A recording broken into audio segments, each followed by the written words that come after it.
Olá, boa tarde a todos.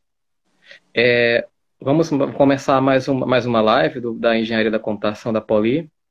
E hoje a nossa convidada é Juliana Gomes. Juliana, fala um pouquinho para a gente aí da sua trajetória. A Juliana está aqui para falar um pouco sobre inteligência artificial e como a inteligência artificial ela pode contribuir no combate à Covid-19, mais especificamente na construção de novas formas de diagnóstico. Então, Ó, Juliana, fala um pouquinho da sua trajetória, se apresenta um pouquinho para o pessoal, né? Já temos 23 pessoas, 24 pessoas ao vivo, né? Vamos lá, é com você. oi, gente, boa tarde. Eu sou Juliana Gomes. Eu sou engenheira biomédica de formação e também sou mestra em engenharia biomédica. Eu fiz ambos, tanto graduação quanto mestrado na Federal de Pernambuco. E hoje eu sou doutoranda, estou fazendo doutorado na área de engenharia da computação, lá na Poli, na Universidade de Pernambuco. Desde o meu mestrado, eu venho trabalhando com foco em computação biomédica. Então, a gente tem utilizado principalmente a inteligência artificial com foco em problemas de saúde. E o que é que você o que é que você fez no mestrado? O que é que você está fazendo no doutorado? Fala um pouco Tá, da gente da sua carreira científica. beleza. No meu mestrado, eu trabalhei com tomografia por impedância elétrica, certo? Então, a gente utilizou a inteligência artificial para fazer reconstrução de imagens de tomografia. A gente sabe que a tomografia é um tipo de método diagnóstico barato, então a gente não está ainda muito desenvolvido.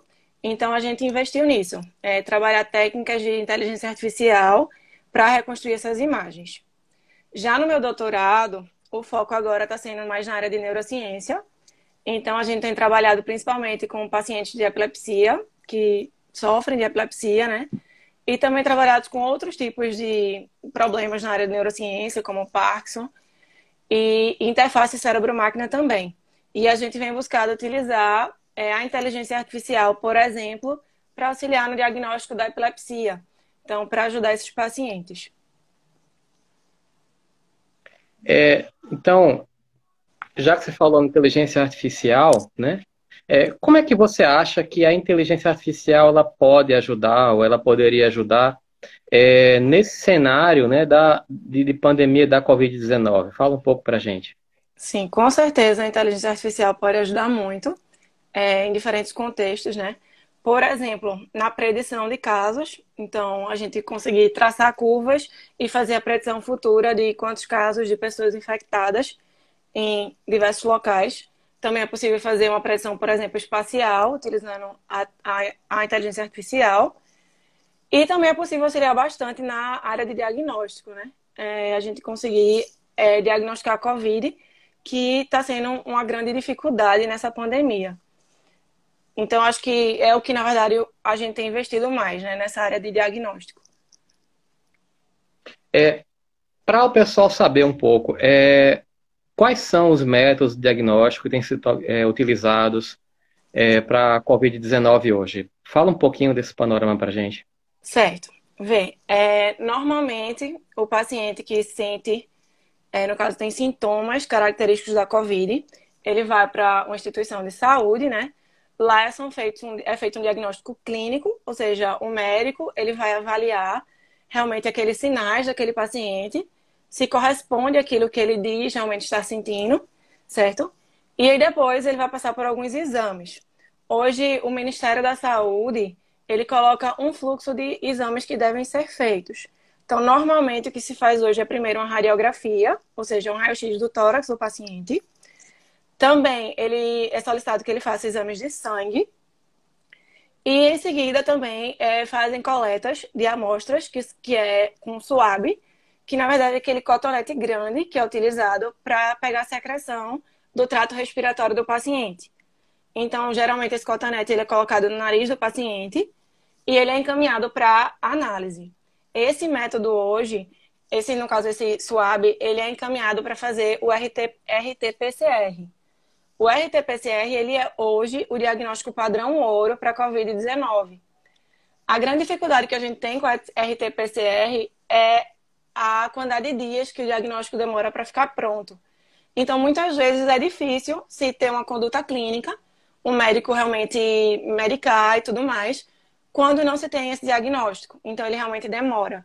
Mas hoje é o padrão ouro para o diagnóstico da COVID. Nele é utilizado o sequenciamento do DNA.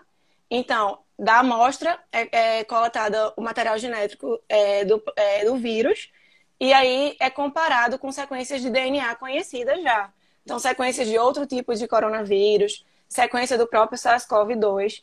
E assim é comparada essas sequências e analisado se esse paciente tem ou não a Covid-19.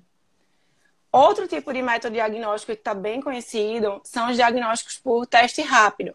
São esses que estão se tornando bem populares. Esses testes rápidos, eles normalmente são do tipo IgG e IgM. O que é que eles fazem? Eles são bem parecidos com aqueles testes de gravidez, bem conhecidos, né? Aquela cápsulazinha plástica, onde é colocado o material do paciente. E naquele testezinho tem uma fita onde são colocados anticorpos. E aí, quando eles entram em contato com a amostra do paciente, se nessa amostra tiver uma grande quantidade de antígenos no caso, são qualquer substância estranha, né, ao organismo, esse anticorpo do kit, no caso do teste, ele vai se ligar a esse antígeno e vai aparecer um sinal, que é aquela linhazinha, certo? Então, aí vai indicar se o paciente está com Covid ou não. Esse teste rápido, como o próprio nome diz, realmente é rápido. Geralmente, os resultados são cerca de 30 minutos.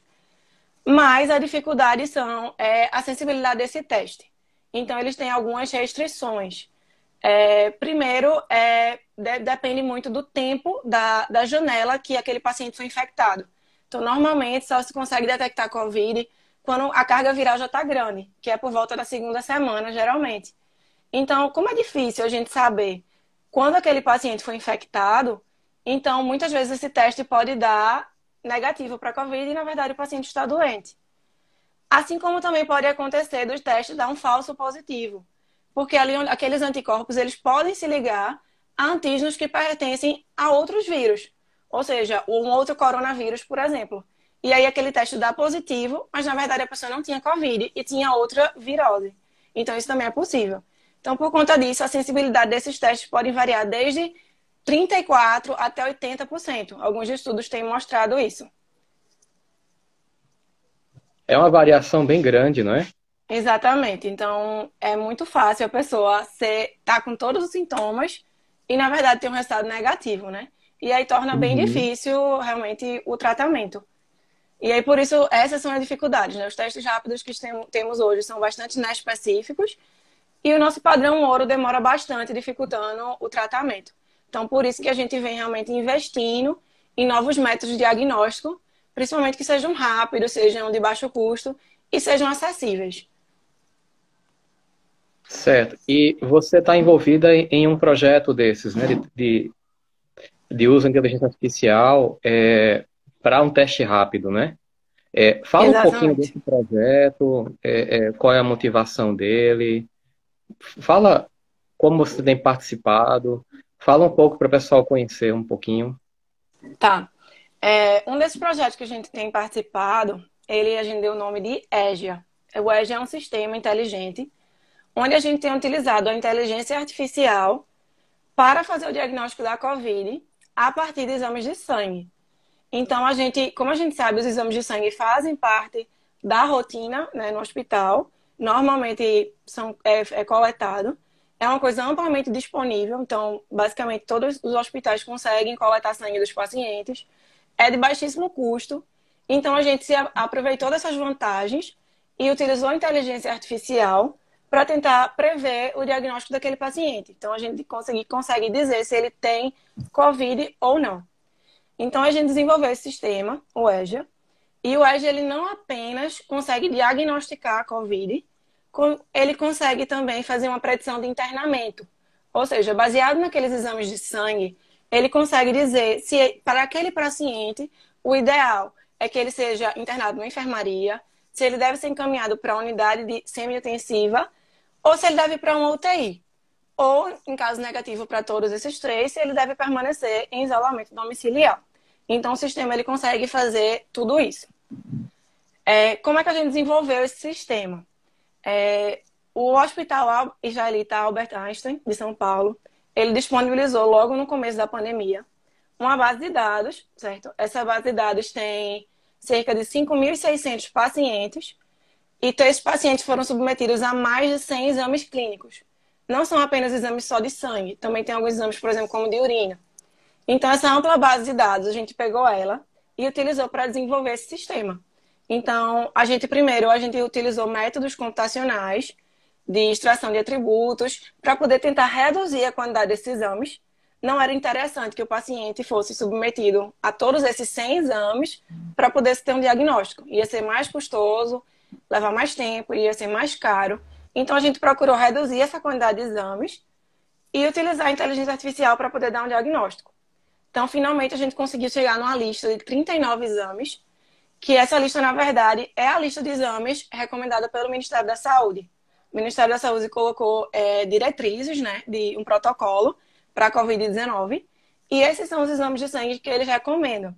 E quando eu falo 39, na verdade, não são, assim, tantos exames. Eu estou falando de parâmetros hematológicos. Então, a maior parte deles está, por exemplo, dentro do hemograma completo, ou está dentro, por exemplo, da gasometria arterial. Então, não são tantos exames assim. Esses exames, eles conseguem ter resultado até cerca de 1 hora. Então, é rápido. E depois que se tem os resultados desses exames, um profissional de saúde, ele pode inserir essas informações, esses resultados, no nosso sistema. E aí ele vai dar um resultado basicamente imediato, em questão de milissegundos. E aí o resultado vai aparecer em forma de um laudo. Esse laudo, o profissional de saúde pode, inclusive, imprimir e o paciente pode até acessar. Assim como é bem comum nos laboratórios de exame de sangue, né? O paciente pode ir lá, tem um ID, um identificador, e ele pode acessar o resultado do exame dele. Então, realmente, a proposta é que seja um teste rápido e de baixo custo. E o melhor é que a gente conseguiu uma taxa de acerto muito alta. Então, o sistema hoje, ele tem uma acurácia nessa taxa de acerto de cerca de 96% e tem uma sensibilidade de cerca de 93%, o que é bastante alta, né? E esse resultado, ele na verdade, ele mapeia o RT-PCR, que é o diagnóstico molecular padrão ouro. Como assim? Essa base de dados que a gente utilizou, todos os pacientes, eles foram diagnosticados com o RT-PCR, que é o padrão ouro. Então, nem todos os pacientes da base de dados têm COVID, né? Dos 5.600, cerca de 580 têm COVID, o resto deu negativo. E como a gente tem esse resultado do RT-PCR, a gente utilizou a inteligência artificial para mapear os exames de sangue nesses resultados que a gente já tinha. E aí a gente conseguiu treinar classificadores que agora são capazes de pegar exames de diversos pacientes e dar o resultado. Qual é a limitação hoje desse método? Olha, a maior limitação é a base de dados, porque apesar de ser uma base de dados muito grande, assim, suficiente para a gente desenvolver esse trabalho, ela foi desenvolvida num contexto mais limitado. Então, essa base veio do Albert Einstein, quando ainda estava no começo da pandemia. Os pacientes todos que foram submetidos a esses exames, eles foram pacientes que já estavam hospitalizados, já tinham sintomas da Covid-19. Então, a gente tem aí um grupo limitado de pacientes, né? Tem um cenário limitado. Então, a nossa limitação hoje realmente são dados. É por isso que a gente vem buscando diversas parcerias, sejam com hospitais públicos, privados e até com prefeituras, né? A gente tem conseguido fazer parceria com algumas prefeituras daqui do estado de Pernambuco. Então, por exemplo, os prefeitos de Pau d'Alho, de Feira Nova, de Ribeirão, eles já conversaram com a gente. Eles estão querendo implantar essa solução nas suas cidades. E é isso que a gente está precisando também. Não só ajudar, mas também receber dados desses pacientes em diferentes contextos, já com a pandemia mais avançada. A gente sabe que o vírus, ele sofre mutações. Então, com certeza, já há diferenças daquilo que a gente conseguiu detectar na base do Albert Einstein. Então, é realmente interessante a gente ampliar essa base para conseguir realmente atender diferentes situações.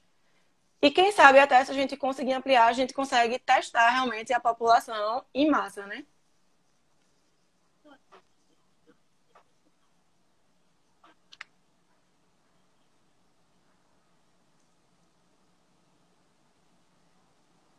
Um momentinho, teve um probleminha tecnológico aqui. Certo. Sim. Quais são as perspectivas hoje do trabalho? Fala um Tá. pouco pra gente disso. A nossa equipe é grande, assim, né? A gente conta com uma equipe de muitos voluntários. Realmente a gente conseguiu vários, principalmente graduados da área de engenharia biomédica. Existem também muitas pessoas até fora daqui de Pernambuco. Tem gente trabalhando lá da França, enfim, de São Paulo, que tem ajudado a gente nesse projeto.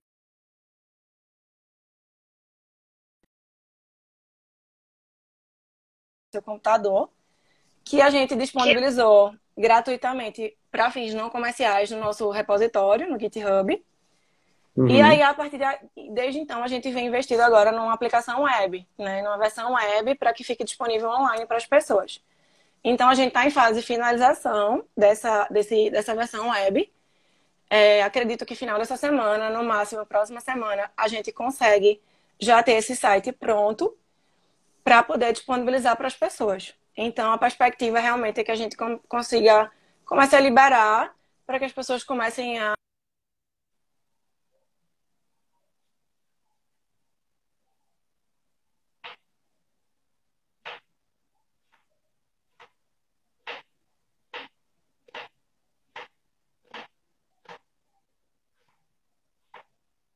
Eita, travou um pouco.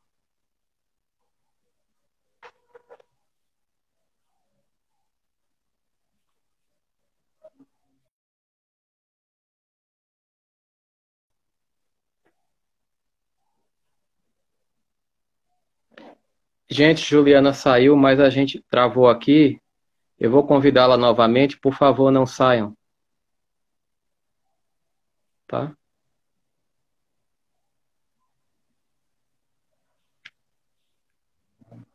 Oi, acho que travou um pouquinho. Travou, Juliana. Se você puder falar de novo, viu? Posso sim.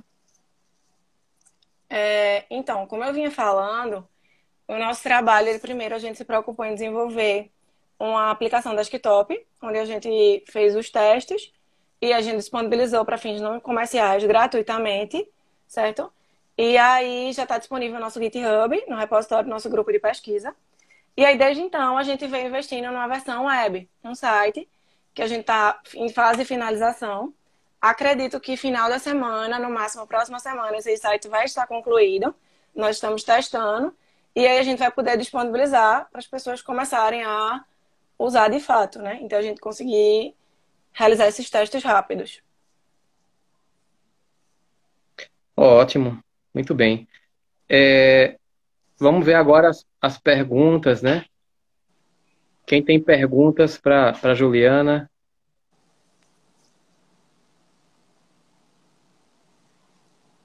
Bom, muita gente elogiando, né? Repositório é público, não é isso? Sim, o repositório está público, mas o repositório apenas tem a versão desktop, como eu falei. Então, é uma versão um pouco mais limitada, realmente, dos recursos que a gente está desenvolvendo. O professor Fernando perguntou sobre o projeto Imagear. É outro projeto que você está envolvida, né? Sim, Quer é falar outro. bem rapidinho disso aí para gente? Bom, eu posso dar uma palhinha. O projeto Imagiar já é outra vertente do diagnóstico e a gente está tentando fazer o diagnóstico da Covid agora por imagens de raio-x. Como eu tinha falado no começo, tanto os exames de sangue como as radiografias fazem parte desse fluxo, desse protocolo estabelecido pela OMS. E aí a gente está tentando também fazer o diagnóstico por imagens de raio-x. Também estamos conseguindo, com alta taxa de acerto, diferenciar a Covid-19 de pneumonias, como pneumonia viral, pneumonia bacteriana. E a gente também tem buscado mostrar o comprometimento pulmonar através das imagens de raio-x, que é uma coisa que a gente sabe também que acontece bastante que pessoas que estão sofrendo de Covid, né? E é isso, Uhum. é outro projeto, mas também tem mostrado resultados muito bons. A gente acha que juntando isso tudo vai dar um resultado muito bom. Cássia Moura está perguntando quais são os parâmetros dos exames de sangue. Você tem aí fácil, Juliana, para falar? Tem, assim, os exames de sangue que a gente usa. Basicamente, como eu disse, são 39. A maioria faz parte do hemograma completo, então a gente usa alguns da série vermelha, série branca e plaquetas. A gente usa também a gasometria arterial, certo? Só a arterial, no caso, a gente não utiliza a venosa. E alguns exames adicionais. São eles o de bilirrubina, total, indireta e direta. Também utilizamos a glicose sérica, lipase, ureia, PTT e TAP, do coagulograma, lactato desidrogenase sérica e dímero D. Como eu disse, foram os exames estabelecidos pelo Ministério da Saúde. Quem tiver mais curiosidade sobre essa lista de exames, pode procurar a Juliana ou pode me procurar, que a gente passa a lista completa, tá? Teve uma Isso. pessoa que perguntou, Juliana, qual é a acurácia média? A acurácia média hoje desse sistema é de 96%. Qual o erro, você sabe? O erro, só um instante.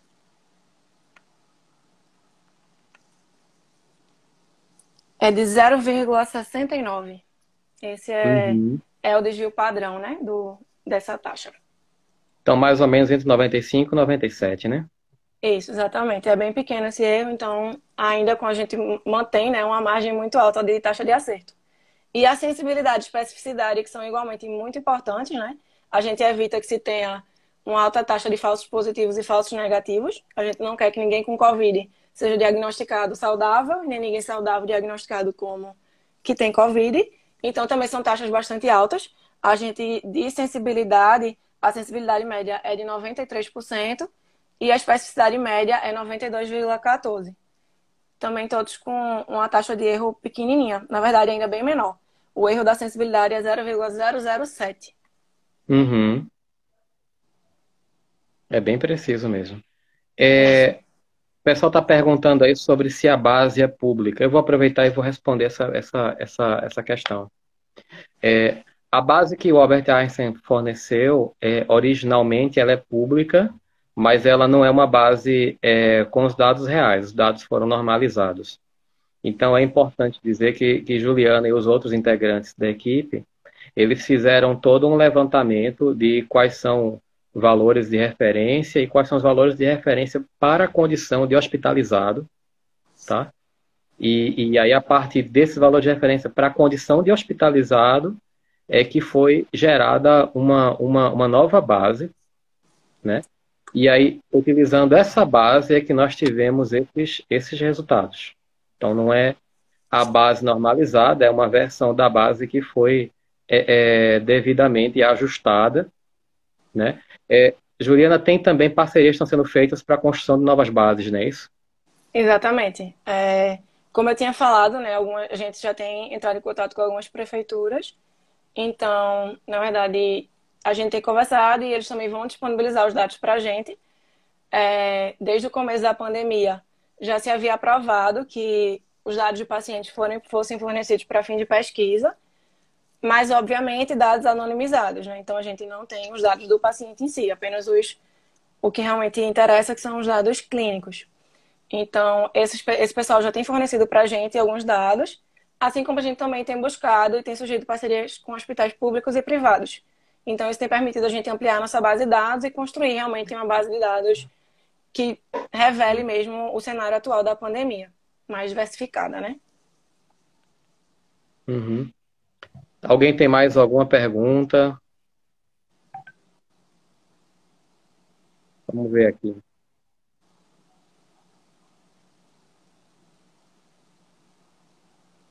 Os dados são públicos.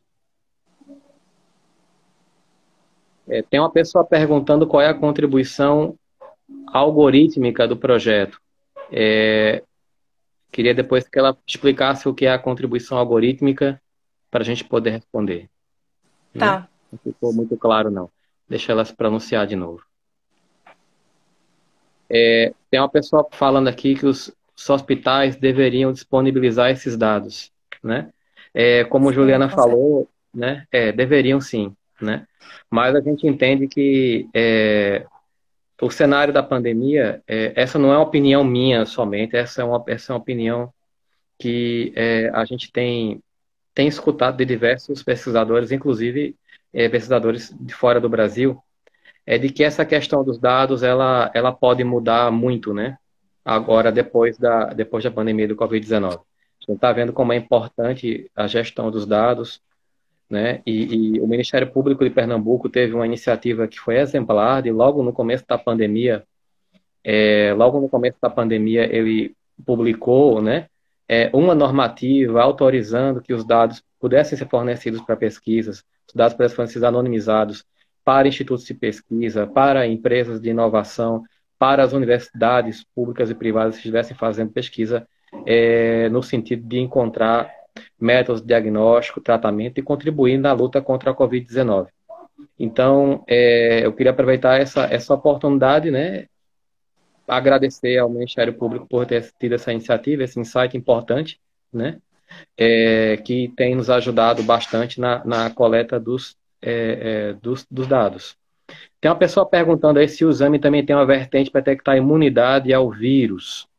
Essa Sim. aqui eu vou, essa aí eu vou me atrever a responder, certo? Isso depende da base de dados. Tem um esforço, eu também estou trabalhando nesse projeto, tem um esforço nosso que é para tornar o método mais geral, para poder proporcionar a testagem em massa. Então, para testagem em massa, nós precisamos de dados que eles sejam os mais diversos possíveis. Dados de pessoas que tiveram Covid, dados de pessoas que não tiveram Covid, dados suspeitos, dados antigos também de pessoas que tiveram outras viroses, né? Quando eu falo dados, são os resultados desses exames. Não precisa nem ser de todos os exames, mas pode ser, por exemplo, só de hemograma completo, não tem problema. O nosso algoritmo ele lida bem com dados faltantes, né? Então, pronto, daqui a pouco eu vou responder o colega ali da contribuição algorítmica que agora eu entendi. Algorítmica. Então, é preciso primeiro variar a base de dados. Com relação à imunidade, veja, é difícil falar nisso assim, né? Porque para falar em imunidade, primeiro tem que se comprovar que houve exposição ao vírus, e segundo, né, comprovar que não houve latência do vírus, ou seja, que a pessoa realmente não sentiu o efeito, né? Isso é diferente de ser infectado e ser assintomático, em que a pessoa é portadora do vírus, mas ela não desenvolve a doença, né? Então é diferente. Hoje, com os atuais dados, não é possível, né? E eu arriscaria dizer que, sendo realista, não vai ser possível para esse projeto, porque teríamos que ter um conjunto controlado de pessoas que pudessem ser, é, é, que pudessem ou estar expostas ou doar material, né, para que nós pudéssemos colocar esse material sob exposição, enfim. Não é algo que vá ser fácil de fazer. Então, como nós estamos num clima que o professor Fernando Buarque gosta muito de usar essa expressão, e eu roubei dele faz um tempinho. Estamos fazendo ciência de guerra, né? Então, não dá tempo de fazer isso, né? Se nós quisermos continuar sendo relevantes, essa é uma questão que nós não vamos poder seguir. Com relação à contribuição algorítmica, né, que o colega colocou, Juliana, você pode falar quais foram os algoritmos que foram testados, Sim. e qual é o que deu o melhor desempenho? Posso Isso não tem sim. problema de falar, né? A gente está fazendo. Essa é uma pesquisa que os dados são, a maior parte dos dados são públicos, os algoritmos estão no repositório público, né, no GitHub, né? Então Isso, fala um pouquinho, inclusive o Juliana, dessa artigo parte aí. também, né? A gente já lançou o pré-print de um artigo, desse artigo do EJA. Então também está disponível Isso. para o pessoal olhar, se quiser se informar melhor. Uhum. Mas sobre o ponto de vista de algoritmo. Primeiro, como eu tinha dito, a gente utilizou alguns métodos de extração de atributos, porque a gente tinha uma base muito ampla, como eu disse, de 107 exames clínicos, e nosso objetivo era realmente diminuir e encontrar apenas aqueles que eram de fato relevantes. Então, nós testamos especialmente o Particle Swarm Optimization, o PSO, e testamos também o Evolutionary Search. Esses foram os dois extratores de atributos que utilizamos para otimizar e buscar diminuir a quantidade de exames. Seletores, né, de atributos. E seletores de atributos, isso. E aí depois a gente aplicou métodos realmente clássicos, classificadores clássicos, para tentar classificar esse problema. Por quê? primeiro, um grande intuito desse trabalho é que, de fato, tivesse um baixo custo computacional. Então, nosso objetivo, de fato, é que qualquer, assim, seja realmente rápido e em qualquer computador pudesse realmente rodar. Então, nós testamos várias árvores de decisão, testamos Random Forest, Random Tree, testamos Naive Bayes, testamos MLP, testamos SVM. Então, todos aqueles classificadores clássicos, né, que o pessoal normalmente usa. O que está nessa nossa aplicação, que a gente de fato está usando, que deu o melhor resultado, foi o Random Forest, utilizando 100 árvores, certo? Então, foi um modelo já, a gente não criou uma arquitetura nova para esse problema. É, Lucena Neto está perguntando se. Deixa eu ver aqui. Ele está perguntando se a base de dados compreende pacientes sintomáticos e assintomáticos. Eu acho que aí eu vou responder no seu lugar. Essa base de dados, viu, Tá. Lucena? Ela foi uma base de dados montada a partir de pacientes na condição de hospitalizados. Então, todos os pacientes, eles têm suspeita de Covid. Por isso que a Juliana falou aí no esforço de estabelecer parcerias para que a gente possa ter um teste rápido, baseado em software e em exames de sangue, que ele possa permitir a testagem em massa. Né? Então, como a base ela é focada naquelas pessoas que estão hospitalizadas, então elas apresentam sintomas que podem ser confundidos com Covid-19, que podem ser de outros coronavírus, que podem ser de outros vírus, inclusive a base possui testes rápidos para outros vírus. Tá? Inclusive, muitos pacientes tiveram resultado negativo, né? Apesar de todos estarem com sintomas semelhantes. A grande maioria, na verdade, da base são de pacientes que não deram positivo para a Covid. Quase 5 mil, né? Isso. Porque por volta de 600 mil, realmente tinham Covid e 5 mil não deram Covid. Isso lembrando com o método RT-PCR, né? Que é o padrão ouro. Isso. Isso é uma coisa importante também que o Juliano está colocando, tá, gente? O RT-PCR é o padrão ouro. Então, se houver pessoas de outros grupos de pesquisa que tiverem interesse em desenvolver outros métodos diagnósticos, elas têm que ter isso em mente, né? Que o padrão ouro estabelecido é o RT-PCR. Então, não pode colocar, isso é um erro metodológico se você fizer diferente, não pode colocar como padrão ouro a prática do médico, porque a prática também está sendo estabelecida agora, né? Tem muita coisa que foi aprendida nos últimos 20 dias, né? Então, tem que colocar como padrão ouro realmente o RT-PCR com identificação DNA. Não pode ser também RT-PCR em tempo real, porque essa é uma técnica que você pega um trecho do DNA que considera que é característico do vírus SARS-CoV-2 e tenta identificar a presença dele. Não é isso. RT-PCR com identificação do DNA extrai o DNA todinho, completo, né? De 20 a 30 kilobytes de sequência, e essa sequência ela é comparada com outra sequência de controle, tá? Uhum. Eu vi também aqui em cima que perguntaram se a solução é de fácil usabilidade para profissionais de saúde. E aí eu queria só colocar que a nossa equipe é bem multidisciplinar, então a maioria é da engenharia biomédica, né? Então tem experiência também com profissionais de saúde, mas nós também temos outros profissionais, como enfermeiros, e eles estão e também o pessoal da computação, então tá todo mundo trabalhando junto e sempre opinando, né? Então sim, a solução é totalmente fácil de usar, realmente bem intuitiva. Isso é uma coisa importante que a Juliana destacou. Eu queria aproveitar e destacar o diferencial, né, da formação em engenharia biomédica, né? No profissional engenheiro biomédico, ele é um profissional de engenharia, mas que tem como objeto a saúde. Então, ele está nos hospitais, ele está nas unidades de saúde, ele fala a linguagem dos profissionais de saúde, ele entende dos temas da saúde e é o melhor profissional ou para levantar os requisitos funcionais e não funcionais de uma solução ou para, pelo menos, auxiliar o pessoal da engenharia de software, o pessoal que geralmente trabalha com requisitos, né, desenvolvendo as soluções. São profissionais, antigamente eu falava que são profissionais de interface. mas hoje é diferente. Eu falo que eles estão interpenetrando diversas áreas. E aí está um exemplo, né? Juliana, que ela é engenheira biomédica, com mestrado em engenharia biomédica, que eu tive o privilégio, né, de conhecê-la na graduação, de orientar seu mestrado.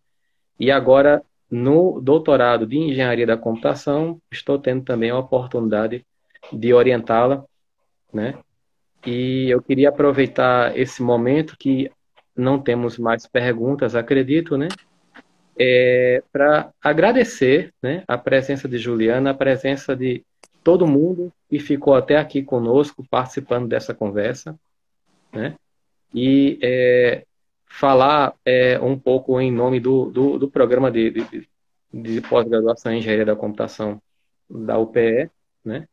Embora hoje eu seja professor da Universidade Federal de Pernambuco, mas eu nunca deixei meus laços de afeto com a UPE e me mantenho professor da pós-graduação em Engenharia da Computação, apostando nesse programa, que tem crescido cada vez mais e atraído muita gente competente, né, para trabalhar nisso. Eita, apareceu uma última perguntinha, vamos ver se a gente tem condições.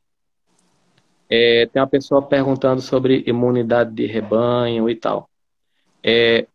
Deixa eu só falar sobre isso aí um pouquinho. Tem uns temas que eu acabo puxando para mim, que é normal. Gente, cuidado com esse negócio de imunidade de rebanho, tá? Esse é um conceito perigoso porque ele considera que as pessoas que estão imunes por terem pego a Covid-19, né? Elas não vão mais pegar.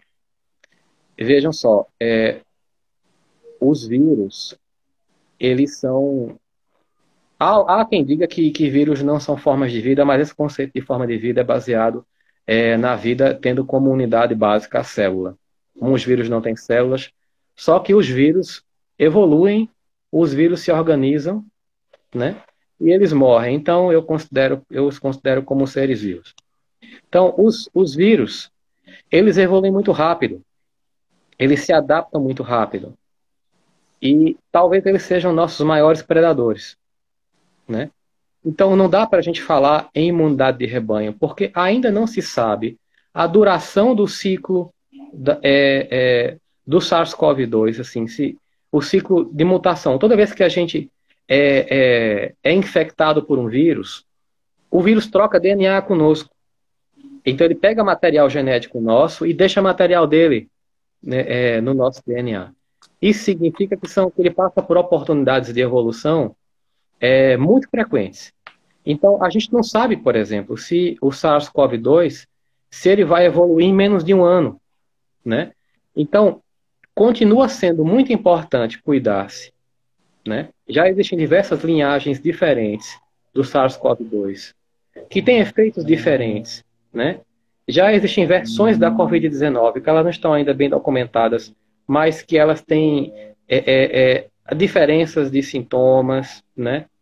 Então, a gente tem que ter cuidado com esse conceito da imunidade de rebanho.